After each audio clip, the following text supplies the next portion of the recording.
नमस्कार, मैं ओम प्रकाश शर्मा और आप देख रहे हैं राज 24 न्यूज। हम आपको बताने चाह रहे हैं कि एसआईआर क्या है, एसआईआर की क्या प्रक्रिया है और कब कैसे चालू हुई, कैसे फॉर्म भरना है, उसके बारे में सारा डिटेल आपको मैं बताने वाला हूं और बताऊंगा। इस बारे में आपको पहले बता दूं कि ये उत्तर प्रदेश सरकार में जो मतदाता सूची है उसका सत्यापन किया जा रहा है, यही है एसआईआर।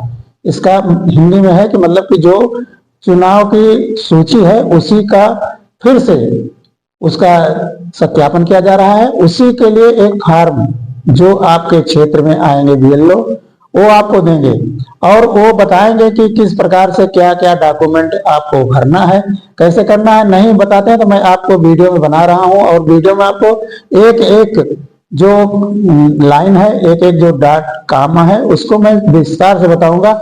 आपको किसी भी प्रकार की समस्या नहीं होगी, आप आसानी से फॉर्म भर सकते हैं और आसानी से जान सकते हैं कैसे फॉर्म को भरना है। और जो पात्र किस तरह के हैं, जो आजादी से पहले के हैं, उम्र के हैं, जो अब हुए हैं, वो जो महिलाएं हैं उनको कैसे भरना है, कोई हड़बड़ाहट नहीं है। और फार्म आप भरिए, फार्म भरने के बाद आप स्पष्ट देखेंगे कि आपका कोई फार्म गलत नहीं होगा। मैं आपको दिखाना चाहूंगा कि किस तरह से फार्म भरा जाएगा। इस तरह से ये जो है, अगर आप गलत फार्म भरते हैं तो आपको आगे बड़ी परेशानी का सामना पड़ेगा। वो जब जांच में जाएगा तो फिर हो सकता है कि आपको उसका जवाब दाखिल करना पड़ेगा। उसके लिए आपको जवाब दाखिल करने में क्या क्या डॉक्यूमेंट देने पड़ेंगे, इसके बारे में भी मैं बताऊंगा कि क्या क्या डॉक्यूमेंट देने पड़ेंगे। जब अगले वीडियो में बताऊंगा कि क्या जब आपका फार्म गलत हो जाएगा तो क्या आपको फार्म जमा करना है। ये देखिए, ये आपका जो बीएलओ द्वारा दिया जाएगा ये फार्म है। इस फार्म को आप नंबर 1 में आपको दिखाया गया है कि जन्म तिथि आपको भरना है, दिन, महीना और वर्ष। ये आपके आधार कार्ड में जो जन्म तिथि लिखी है उसी को भरना है। जैसे यहाँ भरना है तो यहाँ हम भर दे रहे हैं, मान लो जी एक सपोज कीजिए 3909, इस तरह से आपको भरना है। 1974 है, ऐसे पूरा आपको भरना है साफ साफ अक्षरों में। दूसरे कामे में दूसरे में लिखा गया है जो है कि यहाँ पर आधार नंबर अपना भरना है। जो आपका आधार नंबर होगा वही भरना है। तो ये करके आप आधार नंबर 12 अंक जो होते हैं उसको 12 अंक यहाँ आप करके डाल दीजिए। जैसे है हमारा लास्ट में ए 3657 आपने भर दिया। ये ऐसे 4 खाने में आपको भर देंगे। उसके बाद अपना मोबाइल नंबर ये है कि जैसे आप जो आधार कार्ड से लिंक है, अगर वो नंबर डालेंगे तो ज्यादा अच्छा रहेगा, नहीं है तो आप किसी भी नंबर को आप डाल सकते हैं। उसके बाद चौथे खाने में है कि पिता का नाम लिखना है। तो जो आधार में आपके पिता हैं उनका नाम लिखना है और उनका जो नंबर है चौथे खाने में आपको भरना है। EPIC नंबर भरना है। अगर आपको मिलता है, आपका नंबर है तो भरिए, नहीं तो कोई जरूरी नहीं है। 5वें नंबर में आपको अपने माता का नाम लिखना है। माता में इस बात को गौर करना है कि जैसे महिलाएं हैं तो महिलाएं अपने माता और पिता का नाम लिखेंगी, पुरुष भी अपने माता पिता का नाम लिखेंगे। जैसे पैन कार्ड भरा जाता है तो इसमें दिखाया जाता है कि महिलाएं भी अपने पिता का नाम लिखती हैं और माता भी अपने, पुरुष भी लिखते हैं। इसी तरह से इसमें भी माता और पिता, चाहे महिला हो चाहे पुरुष हो, अपने लिखेंगे। और उनका अगर IPIC नंबर है तो भरे, नहीं तो कोई बात नहीं, उपलब्ध है तो भर सकते हैं। ये आपका जो लास्ट में दिखा गया है पति या पत्नी का, अगर पत्नी विवाहित है तो महिला है तो अपने पति का नाम लिखेंगे और पुरुष है तो अपनी पत्नी का नाम लिखेंगे। अविवाहित है तो इसको आप छोड़ दीजिए, आपका कोई भी खाना नहीं भरा जाएगा। ये मेन रूप से तो जो आपका ऊपर वाला दिखाया जा रहा है इसको सभी को भरना है। जो जितने मतदाता हैं उन मतदाता को जो मिला हुआ है पत्र वो सारे लोग भरेंगे।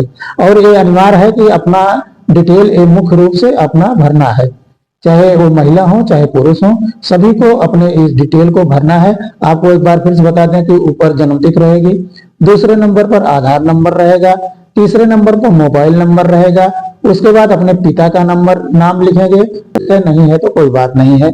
इसके बाद में वो अपने माता का नाम लिखेंगे, और उसके बाद पति है तो पत्नी का नाम लिखेंगे, पत्नी है तो पति का नाम। ऊपर यहाँ पर आपका फोटो लगा हुआ है, आप फोटो देख लीजिए। यहाँ एक नई फोटो चिपकाना पड़ेगा, क्योंकि जो SIR हो रही है, अब नया जो पत्रक बनेगा, नया वोटर लिस्ट बनेगी, तो वो जो फोटो लगी रहेगी उसी आधार पर आपका पहचान पत्र बनेगा, और आपका उसी आधार पर वोटर लिस्ट में भी फोटो आएगी। उसके बाद आपको बता दें कि जो आप नीचे जाएंगे तो आपको 2 खाने दिखाई पड़ेंगे, हैं, जो इसमें पिछले ISR के मतदाता सूची पहचान पत्र का विवरण लिखना है, और पिछले कॉलम में दिए गए संबंधी के विवरण में और पिछले IMS के अनुसार से भरना है। तो इसको बता दूं कि ये जो लेफ्ट साइड में है, ये उन मतदाताओं के लिए है जो 2003 में जिनका वोटर लिस्ट में नाम था, जो 2003 की सूची में नाम था, वो इसमें भरेंगे।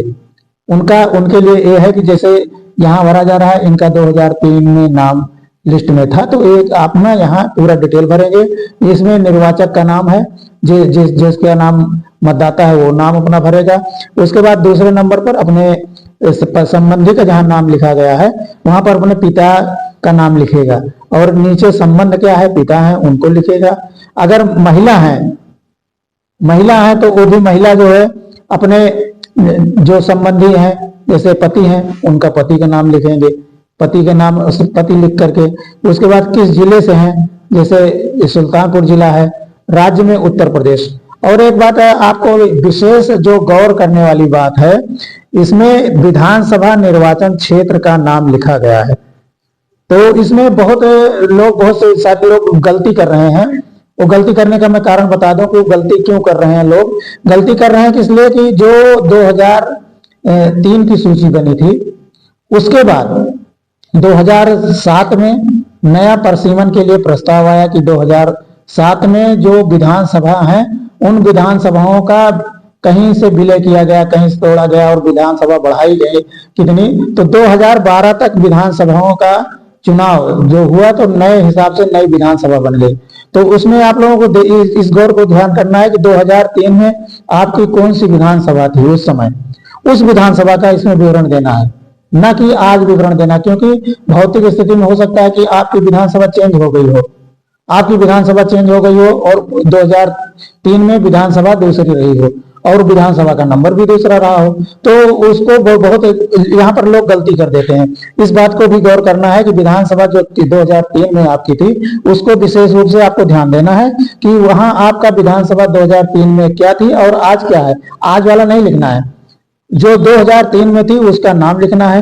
जैसे यहाँ हम लिख दे सकते हैं सुल्तानपुर, उस समय विधानसभा सुल्तानपुर थी। इस समय मौजूदा स्थिति में हम जो इस समय मौजूदा है, यहाँ इसौली विधानसभा है, तो इसौली विधानसभा ना लिख करके हम पुराने 2003 को यहाँ सुल्तानपुर लिखेंगे। यहाँ पर विधानसभा नंबर, क्षेत्र का नंबर, जैसे सुल्तानपुर का जो विधानसभा क्षेत्र नंबर था 109, तो 109 लिख देंगे। यहाँ भाग संख्या, आपका जो भाग संख्या वो है जैसे आपकी पोलिंग बूथ जो होती है, बूथ संख्या जिसे कहते हैं, वही भाग संख्या है। आपका जो पोलिंग बूथ संख्या होती है वही भाग संख्या है। और यहाँ क्रम संख्या यह है कि आप किस नंबर पे हैं, किस नंबर पे आपका वोट क्रमांक है, उसको यहाँ पर क्रम संख्या लिखना है। स्पष्ट रूप से लोगों की गलतियां यहीं पर होती हैं, यहीं पर गलती करते हैं। जो 2002 में विधानसभा है उसका नाम लिखना है, और उस समय क्या उसका क्रमांक था, विधानसभा क्षेत्र का जो क्रमांक था उसको लिखना था, और बूथ संख्या क्या है उसको लिखना है। बूथ संख्या के हिसाब से किस बूथ पर, भाग उसे कहते हैं, किस भाग में पोलिंग बूथ बनाए जाते हैं, 2, एक ग्राम सभा में 2 है, 3 है, तो उसी हिसाब से वो जो भाग संख्या है उसको डाला जाएगा। क्रम संख्या, वोटर लिस्ट में आपका किस स्थान पर नाम था उस समय, उसको डाला जाएगा। ये तो हो गया, ये आपका व्यक्तिगत, जब आप 2003 में है तो ये आप करेंगे। इधर वाले खाने में आप चले आइए, यहाँ पर उन मतदाताओं का नाम है जो 2003 में नहीं थे, जैसे जिनकी उम्र 18 साल 2003 में नहीं हुई थी तो वो मतदाता सूची में नहीं थे, या ऐसे लोग जो 2003 के बाद महिलाएं शादी होकर के आई, उनका 2003 में नाम नहीं था, तो वो अपने संबंधियों का नाम लिखेंगे। जैसे महिलाएं हैं तो वो महिला अपने ससुराल पक्ष का न लिख करके अपने मायके पक्ष का इसमें डालेंगी कि उनके पिता का क्या नाम था, उस अपने मायके में कौन सी विधानसभा लगती थी, तो वहां नाम लिखेंगे। उसके बाद अपने पिता का नाम लिखेंगे, संबंध क्या है, पिता है, और जिला किस जिले से आए हुए हैं। जैसे महिला है तो मान लो प्रतापगढ़ से आती हैं, फैजाबाद से आती हैं, तो उस जिला का नाम, किस जिला से आई हुई है उसको लिखना पड़ेगा। राज्य उत्तर प्रदेश है, और विधानसभा कौन सी थी 2003 में, वहां भी यहाँ भी वो गौर करना है उनको कि किस विधानसभा, उस समय कौन सी विधानसभा उनके मायके में थी, इस बात को गौर करना है और इस बात को उनको जिक्र करना है। और विधानसभा नंबर क्या था उसको भी ध्यान देना है, और भाग संख्या, वहां क्या होटल जो पोलिंग बूथ बनाया गया था, पोलिंग बूथ बनाया गया था, वो पोलिंग बूथ का क्या नंबर है, तो ये पोलिंग के, और उसके बाद उनके गार्जियन का, जैसे उनके पिता का, तो उनका क्रमांक क्या था उसको विवरण देना है।